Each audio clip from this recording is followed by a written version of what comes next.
you very much, Mr. Chairman, and I really do appreciate your commitment to working with me and all the members of this committee to find real solutions for our communities. The legislation that is before us today proves once again the value of listening to others and looking for common ground. The Opioid Crisis Response Act of 2018 is a great example of this. We approached this national challenge by listening to those on the front lines of the crisis. We heard from families and experts, agency heads, state officials, Democrats and Republicans alike. And here in this committee room, we listened as they shared the challenges that they face, and many of us also saw their efforts firsthand traveling around our own states. I have visited communities across my home state of Washington facing this crisis, from Everett to Longview to Seattle.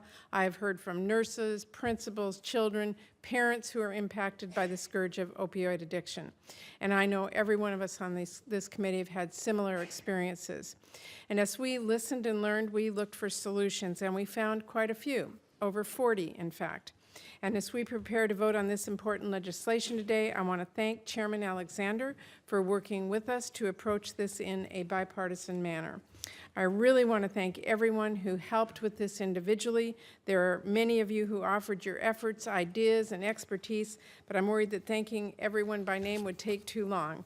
But everyone on this committee and several members not on this committee put a lot of work into this, so thank you to everyone who's been involved. And I really want to talk about every single great idea we were able to include here. The chairman mentioned many of them, but I'll stick to a few that are near and dear to my heart, like provisions to help address some of the ripple effects families face when someone is fighting addiction. In my state, I heard from hospital staff about how many of the babies they see are born with neonatal abstinence syndrome, suffering from the symptoms of withdrawal. So I'm glad we could work to include support for state efforts to improve plans of safe care for children born to mothers battling addiction. I heard from an elementary school principal in Washington about the children at his school who were having trouble in class because of the trauma of a family member's addiction at home, and the teachers who were having trouble understanding how best to help those students and respond to their challenges of trauma productively. So I'm very glad that in this bill we have included provisions to develop a task force and grants to help support trauma-informed care programs and increase access to mental health care for children.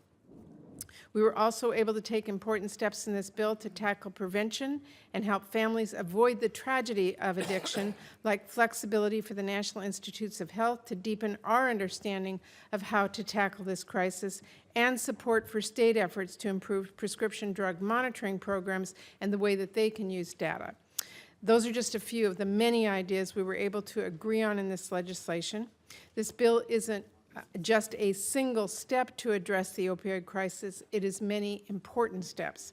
But it certainly can't be the last one. I know more action is needed, and I know there are more ideas in the works, some of which our colleagues with amendments will talk about shortly. And this includes more ideas the chairman and I are working to include as this bill moves forward through the process, like the Bipartisan Treat Act that is championed by Senators Markey, Paul, Collins, and Hassan, that would make permanent the ability of nurse practitioners and physician assistants to help tackle this crisis by prescribing medication-assisted treatment. This is an important policy that many senators on and off this committee have pushed for. I hope we can get it in as we cross the finish line. So even as I thank everyone for their efforts on this bill and going forward, even as we continue to work together to see this bill passed into law for the families and communities in Washington State and across this nation, I know everyone on this committee is already rolling up their sleeves to get to work on the next bill and the next and the one after that. And speaking of the next bill, there are a few important pieces of legislation in addition that we'll be voting on today, like the Firefighter Cancer Registry Act. This bill will help give the Centers for Disease Control and Prevention a new tool to do research that can help fight cancer among the heroes who fight fires, including the countless fires who risked their lives fighting wildfires in Washington State last year. After all our firefighters do to save lives in our communities, I am thrilled to support this bill to help save lives at the station as well. And I want to thank Senators Menendez and Murkowski for their work on this, and many members on both sides of the aisle for their support. In addition, Mr. Chairman, I want to thank Senators Casey and Isaacson for their leadership on two other bills we'll be voting on today. First, the Over-the-Counter Drug Safety Innovation and Reform Act. This is a bill that will improve the regulation of over-the-counter drugs by overhauling the outdated monograph process, allowing the Food and Drug Administration to act quickly to address safety concerns with packaging and labeling changes, fostering innovation, and supporting the agency's work through industry user fees. And Senator Casey and Isaacson have also been working on the Children's Hospital GME Support Reauthorization Act of 2018. That's a bill that will reauthorize a program that helps children's hospitals attract residents and train new talent by providing the hospitals with federal graduate medical education support. This is a program that helps provide funding at over 50 hospitals across the country, including my state, to say nothing of the many residents it helps provide an opportunity to train and the many young patients who are able to get the specialized treatment that they need from them.